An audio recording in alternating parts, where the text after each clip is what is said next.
Guys আজকে থেকে নাও লাঞ্চে কী দিয়েছে স্কুল থেকে ভাত ডাল আলু ভাজার সবজি অ্যান্ড চিলি চিকেন। এই জিনিসটা খুব ভালো আমাদের স্কুলে, যে স্কুল থেকেই লাঞ্চ ডিনার ব্রেকফাস্ট সব কিছু প্রোভাইড করা হয়। এই বোর্ডটা এখানটা আমি বাড়ি থেকে নিয়ে এসেছি আর টাঙিয়ে দিয়েছি দেওয়ালে, যাতে যে কোনো ইম্পর্টেন্ট ইভেন্ট বা নোটিস আমি ভুলে না যাই। এটা এখানে লিখে দিই মার্কা দিয়ে। আরই দেখো, এটা হচ্ছে আমাদের দরজা, আর যখনই আমি ঘরে ঢুকবো বা বেরোবো তা এটা আমার চোখে পড়ে, তো কখনো আমার কোনো ইম্পর্টেন্ট ইভেন্ট মিস যায় না। প্রত্যেক সপ্তাহে এত বাটার আসে যে বাটার জমে জমে একদম অবস্থা খারাপ। এত তো বাটার খাওয়া যায় না, আর এমনি আমি সেরকম বাটার খাই না, অ্যাভয়েড করি। যতই রোদ থাকুক গাইস, কিন্তু বাইক চালালে যত ঠান্ডা লাগে, সেই জন্য পুরো জ্যাকেট ট্যাকেট পরে এসেছি স্কুলে। অ্যান্ড অ্যাজ আই অলওয়েজ সে, ভালো টিচার হওয়ার জন্য নিজেরও পড়াশোনা দরকার, তাই নিজে বারবার আমি রিভাইজ করে থাকি চ্যাপ্টারগুলো, যাতে আমার ডেলিভারিটা বেস্ট হতে পারে ক্লাসরুমে। আর যেহেতু মাধ্যমিক কাছেই গেছে আইসিএসসি বোর্ডের, সেই জন্য এতগুলো প্রজেক্টের খাতা আমাকে চেক করতে হয়েছে, দেখতেই পাচ্ছ গাইস।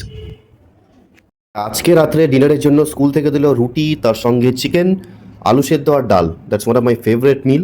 আর তার সঙ্গে সঙ্গে স্ট্রেঞ্জার থিংস দেখছি। আর 8:30 থেকে রেমিডিয়াল গাইস, টাটা। এক্সামের আগে বাচ্চাদেরকে কিছু রিফ্রেশমেন্ট দেওয়ার জন্য ম্যানেজমেন্ট থেকে ডিসিশন নিয়েছে যে তাদেরকে ওয়াটার পার্কে নিয়ে যাওয়া হলো। বাচ্চারা রিকোয়েস্ট করেছিল অবশ্য। আর এটা হচ্ছে গাইস ড্রাই পার্ক, দেখতেই পাচ্ছ। একবেলা ওয়াটার পার্কে কাটিয়ে বাড়ি ফিরে গেলাম। বাড়ি ফেরার টাইমে চপের দোকান থেকে কিছু চপ নিয়ে নিলাম। এটা আমাদের এখানকার খুবই ফেমাস চপের দোকান। বাড়ি ফিরে guys Xbox cloud gaming launch হয়েছে ইন্ডিয়াতে, তাই ভালো করে গেম খেলে নিলাম। That's all guys, thank you.